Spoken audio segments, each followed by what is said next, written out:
ज्योतिष रत्न केंद्र चैनल पर हमारे आप सभी प्रिय दर्शक गणों का बहुत बहुत हार्दिक स्वागत और अभिनंदन। प्रिय साथियों, मैं हूं आचार्य पंडित सर्वदानंद शर्मा। मेरी ओर से भी हमारे आप सभी प्रिय दर्शक गणों को बहुत बहुत प्यार भरा नमस्कार। साथियों, आज हम आपके साथ चर्चा करने जा रहे हैं वट सावित्री व्रत को लेकर के कि वट सावित्री व्रत जो है किस लिए किया जाता है, इसके क्या महत्व क्या है इसका, और क्या इसके करने पे वट सावित्री व्रत को क्या क्या लाभ प्राप्त होते हैं।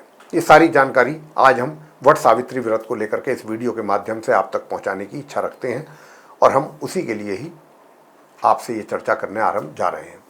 तो साथियों, वट सावित्री व्रत ये अनुष्ठान कैसे किया जाता है, जैसे मैंने कहा कि महत्व क्या है इसका, ये सारी चीज़ें आपके साथ आज हम शेयर करेंगे। तो बताना चाहेंगे कि वट सावित्री व्रत विवाहित हिंदू महिलाओं के लिए एक महत्वपूर्ण व्रत है जो पारंपरिक हिंदू पंचांग के अनुसार ज्येष्ठ महीने की पूर्णिमा या अमावस्या को मनाया जाता है। व्रत की शुरुआत त्रयोदशी 13वें दिन से होती है और पूर्णिमा या अमावस्या को समाप्त हो जाती है। शास्त्रों में यह उल्लेख है कि जो महिलाएं 3 दिन तक व्रत नहीं रख सकती वे अंतिम 3 दिन 1 दिन का व्रत रख सकती हैं। नारद पुराण में यह कहा गया है कि वट सावित्री व्रत ज्येष्ठ अमावस्या और ज्येष्ठ पूर्णिमा दोनों पर मनाया जा सकता है, जिन्हें क्रमशः वट अमावस्या और वट पूर्णिमा कहा जाता है। हालांकि स्कंद पुराण में तिथि का उल्लेख ज्येष्ठ पूर्णिमा के रूप में किया गया है, जबकि निर्णयामृत में ज्येष्ठ अमावस्या को व्रत के लिए तिथि बताया गया है। वट सावित्री व्रत 2026 16 मई शनिवार को है। वट अमावस्या तिथि का समय 16 मई सुबह 5:11 बजे से 17 मई सुबह दोपहर के 1:31 तक रहेगा। वट पूर्णिमा व्रत 2026 ज्येष्ठ पूर्णिमा 29 जून सोमवार हिंदू धर्म के अधिकांश त्योहार पूर्णिमांत और अमांत चंद्र पंचांगों में एक ही दिन पड़ते हैं। केवल वट सावित्री जो व्रत है यह अपवाद है। पूर्णिमांत पंचांग के अनुसार यह व्रत ज्येष्ठ अमावस्या को मनाया जाता है और इसे शनि जयंती के रूप में भी जाना जाता है, जबकि अमांत पंचांग में वट सावित्री व्रत ज्येष्ठ पूर्णिमा को पड़ता है और इसे वट पूर्णिमा व्रत कहा जाता है। इसी कारण गुजरात, महाराष्ट्र और दक्षिण भारत के राज्यों में विवाहित महिलाएं उत्तर भारत की महिलाओं के व्रत मनाने के 15 दिन बाद वट सावित्री व्रत मनाती हैं। ग्रेगोरियन पंचांग में वट सावित्री व्रत मई जून के महीनों के बीच पड़ता है। वट सावित्री व्रत विवाहित भारतीय महिलाएं अपने पति और बच्चों के कल्याण और दीर्घायु के लिए रखा करती हैं। हिंदू पौराणिक कथाओं के अनुसार ऐसा कहा गया है कि इस दिन देवी सावित्री ने मृत्यु के देवता यमराज को अपने पति सत्यवान को जीवन लौटाने के लिए विवश कर दिया था। यमराज उनकी भक्ति से इतने प्रसन्न हो गए थे कि उन्होंने उनके मृत पति को उन्हें वापस लौटा दिया। तब से विवाहित महिलाएं वट यानी कि वट का मतलब होता है बरगद वृक्ष की पूजा किया करती हैं और इस दिन देवी सावित्री के रूप में भी उनकी आराधना की जाती है। वे अपने पतियों की समृद्धि के लिए आशीर्वाद मांगती हैं और अपने परिवार की समृद्धि के लिए प्रार्थना करती हैं। वट सावित्री व्रत पूरे भारत में अपार हर्षोल्लास और श्रद्धा के साथ मनाया जाता है। वट सावित्री व्रत की कथा को लेकर के आपको जानकारी देना चाहेंगे। देखिए, बहुत समय पहले भद्रा राज्य में अश्वपति नाम का एक राजा रहा करता था। अपनी उच्च पदवी के बावजूद अश्वपति की कोई संतान नहीं थी, जिससे वह बहुत दुखी रहा करता था मानसिक तौर पे। 18 वर्षों तक राजा प्रतिदिन विस्तृत अनुष्ठान करते रहे और मंत्रों के जाप भी बराबर करते रहे। साथ ही संतान प्राप्ति की आशा में 1 लाख आहुति भी अर्पित करते रहे। इसी दौरान सावित्री देवी उनके सामने प्रकट हुई और वरदान देते हुए बोली, हे राजा, आपको सावित्री नाम की एक तेजस्वी पुत्री का होगा जन्म। इस दिव्य आशीर्वाद के लिए आभारी होकर राजा ने अपनी पुत्री का नाम सावित्री रखा। जैसे जैसे वह बड़ी हुई, सावित्री की अद्वितीय सुंदरता ने अनेकों का ध्यान अपनी ओर आकर्षित किया, लेकिन उसके पिता को उसके लिए उपयुक्त वर खोजने में थोड़ा कठिनाई हुई। अपना जीवन साथी स्वयं खोजने के दृढ़ निश्चय के साथ सावित्री एक योग्य पति की तलाश में यात्रा पर निकल पड़ी। भटकते भटकते वह तपोवन पहुंची, जहां उसकी मुलाकात सालवा के राजा दयुमत्सेन से हो गई, जिन्होंने अपने राज्य को एक शत्रु से हरा दिया था। एक शत्रु को हरा दिया था मतलब राज्य को।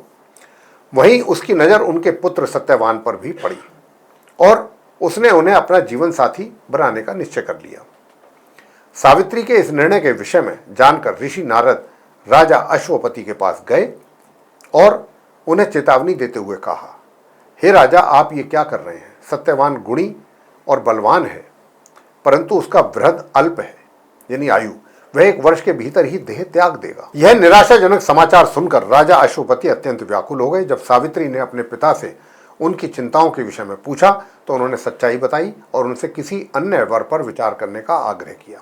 हालांकि सावित्री अपने रुख पर अडिग रहीं और बोली, पिताजी, हमारे आर्यों की महान परंपराओं में एक स्त्री का विवाह एक ही बार होता है।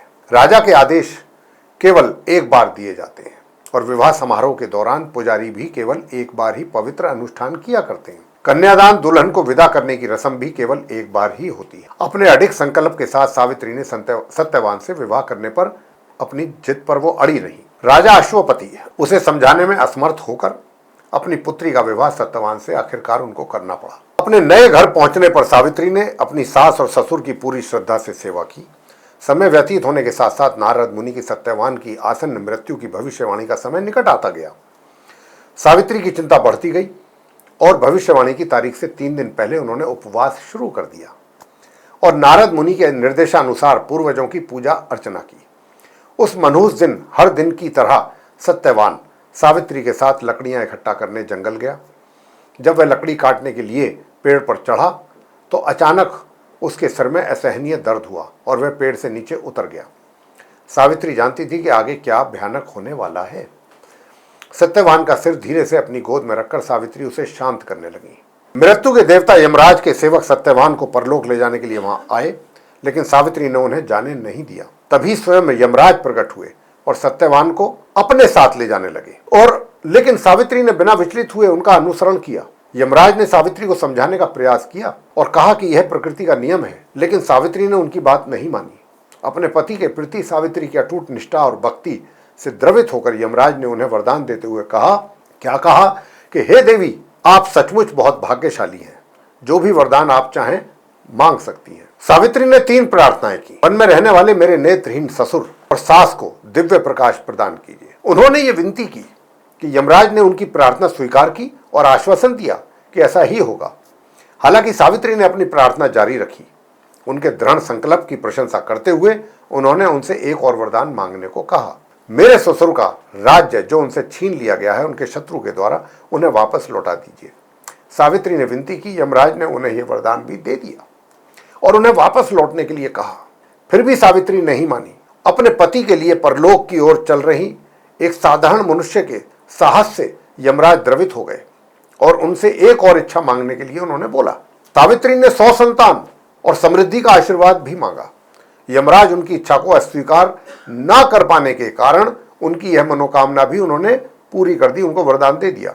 तब सावित्री ने यमराज से कहा, हे प्रभु, मैं एक समर्पित पत्नी हूं और आपने मुझे 100 संतान का वरदान दिया है, इसलिए मेरे पति के बिना यह वरदान पूरा नहीं हो सकता। उनकी अटूट भक्ति से द्रवित होकर यमराज नरम पड़ गए और सत्यवान को पुनर्जीवित करना पड़ा उनको। जब सावित्री और सत्यवान प्रसन्नता पूर्वक अपने राज्य लौटे तो उन्होंने पाया कि दोनों माता पिता को दिव्य ज्ञान प्राप्त हो चुका था। इस प्रकार सावित्री और सत्यवान ने अपने राज्य पर सदा सुख और समृद्धि का अनुभव करते हुए आगे शासन किया। वट सावित्री व्रत के दौरान जो अनुष्ठान किया जाता है उसके विषय में बताएंगे। वट सावित्री व्रत के दिन महिलाएं सूर्य उदय से पहले उठ जाया करती हैं, उठना चाहिए। वे तिल और आंवले से स्नान करें। स्नान के बाद वे नए वस्त्र, चूड़ियां पहने और माथे पर सिंदूर लगाएं। वे बरगद के पेड़ की जड़ को पानी के साथ एक तरीके से खाना चाहिए। जो महिलाएं 3 दिन तक ये व्रत रखती हैं, वे 3 दिन तक केवल जड़ ही खाती हैं। इसके बाद महिलाएं वट वृक्ष पर पीले या लाल रंग का धागा बांधकर उसकी पूजा करती हैं और फिर वे पूजा के भाग के रूप में जल, फूल और चावल अर्पित करती हैं। अंत में महिलाएं वृक्ष की परिक्रमा करती हैं और इस दौरान प्रार्थना भी करती हैं। जिन लोगों को बरगद का पेड़ ना मिल पाए या वे उसके दर्शन ना कर सकें, वे हल्दी या चंदन के पेस्ट से लकड़ी या प्लेट पर बरगद के पेड़ का चित्र भी बना सकते हैं। वट सावित्री व्रत पर पूजा अर्चना इसी प्रकार की जानी चाहिए और विशेष पकवान तैयार किए जाते हैं। इस दिन पूजा के बाद ये पकवान मित्रों और परिवार के सदस्यों में भी बांटे जाते हैं।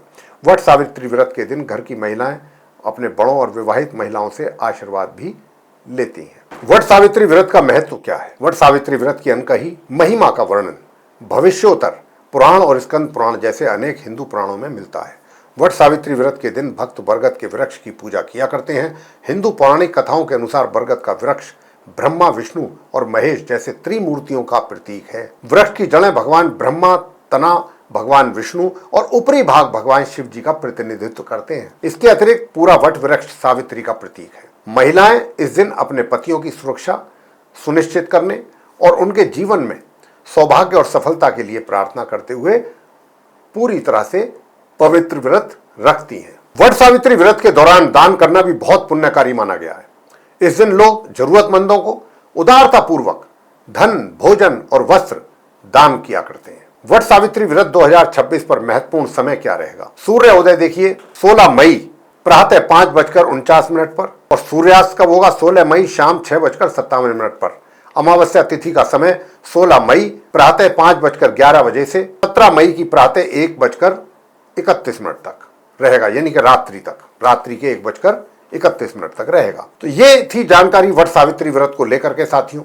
ये चर्चा हम आपके लिए लेकर के आए हैं। अगर आपको ये जानकारी हमारी ओर से पसंद आई है तो आप इस वीडियो को लाइक जरूर कर लें और चैनल को भी, अगर अभी तक आपने सब्सक्राइब नहीं किया है तो चैनल को भी सब्सक्राइब जरूर कर लें। अधिक से अधिक मात्रा में इस वीडियो को शेयर भी करें ताकि दूसरे लोग भी इस जानकारी का अच्छा लाभ उठा सकें। और साथियों, बेल आइकन भी जरूर प्रेस करें ताकि आने वाले दिनों में जो भी वीडियोस हमारे बनेंगे वे सब एक एक करके आप तक पहुंच पाएं और उनका भी लाभ आपको समय पर मिल सके जानकारियों का।